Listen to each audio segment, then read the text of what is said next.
All right, so first I'm going to take you through the XJ Pioneer concept. So this one's pretty special to us. For anyone in my generation, we either had one, had a friend with one, had a mom with one.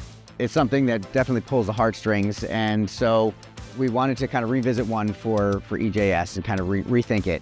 So with that in mind, we hit the ground running, looked at Craigslist, Facebook, all the online sites trying to find a clean XJ to start with. What we ended up with was one of the cleanest one-owner Cherokees that I've ever seen. And so when it showed up and we found a notebook inside the dash with every gas tank fill up from 0 to 80,000 miles, we realized we were sitting on something special. And it did give us a little bit of pause as far as really cutting it up to fully restore it.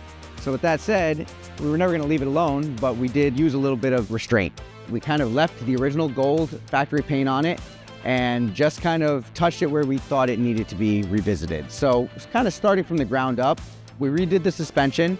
I gave it about a 2-inch lift because we wanted to keep the body low.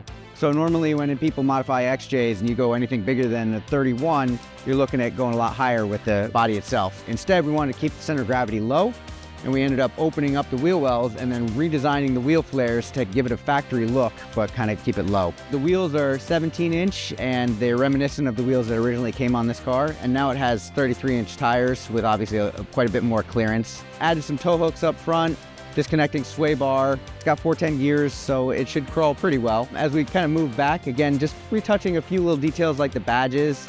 We wanted to do something, have a little bit of fun with color. Again, we wanted to leave most of the color alone. It's an 80s build, and when most people think 80s, they think teal, purple, anything that's popular in sitcom intros and fast food restaurants. But honestly, if you really look into the early to mid 80s, it's all about the browns. So we went with kind of a root beer shade on the top, and then really inside, it's already 50 shades of tan and brown, and we left it alone. Not something normally we do, but again, this car was such a time capsule that when you kind of look inside it and realize that everything from the dash to the seats to the beaded covers, harken back to a different time, it was worth kind of leaving it alone so you could really have that experience. Across the bottom, we did want to give a little extra protection, but we wanted it hiding in plain sight. So we added structural rock rails and painted them in kind of a textured version of the same body color paint. So as I mentioned, we left most of it alone, which included actually the original V6, the 2.8 liter V6. So inside the back here, wanted things that were reminiscent of what you might find in 1986, but also